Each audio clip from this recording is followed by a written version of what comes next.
To my friend Prime Minister Modi and the people of India, namaste.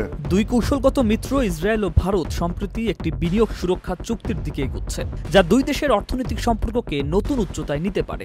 এই চুক্তি আসছে এমন সময় যখন ইসরায়েলের অর্থনীতি যুদ্ধ পরবর্তী চাপে রয়েছে, আর ভারত নিজের অর্থনৈতিক প্রভাব বৃদ্ধিতে বদ্ধপরিকর।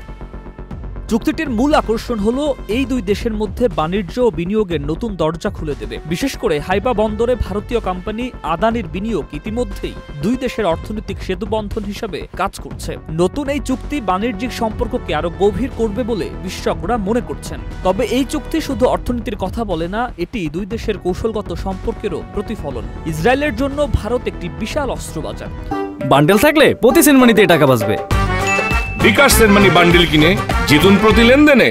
আর ভারতের জন্য ইসরায়েল প্রযুক্তি ও নিরাপত্তা সহযোগিতার গুরুত্বপূর্ণ অংশ।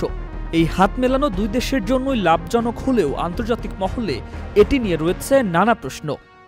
গাজার সংকটের পরিপ্রেক্ষিতে এই চুক্তি কিছু মহলে সমালোচনার জন্ম দিয়েছে, তবে সরকারি মহল জোর দিয়ে বলছে এটি একটি বিশুদ্ধ অর্থনৈতিক উদ্যোগ, আর এর লক্ষ্য দুই দেশের উন্নয়ন ও সমৃদ্ধি। চুক্তির ভবিষ্যৎ অনেকটাই নির্ভর করবে দুই দেশ কিভাবে এই সম্পর্কের রাজনৈতিক ও অর্থনৈতিক দিকগুলো সামঞ্জস্য করতে পারে তার উপর। বিশেষজ্ঞরা মনে করছেন সঠিকভাবে বাস্তবায়িত হলে এই চুক্তি দুই দেশের জন্যই সোনার হরিণ প্রমাণিত হতে পারে। তবে সমালোচনা কোনোভাবেই পিছু ছাড়ছে না। চূড়ান্তভাবে বলা যায় এই চুক্তি দুই দেশের দীর্ঘদিনের সম্পর্ককে একটি কাঠামোগত রূপ দিতে চলেছে। তবে সাফল্য নির্ভর করবে বাস্তবায়নের সূক্ষ্মতা ও সময়োচিত সিদ্ধান্তের উপর।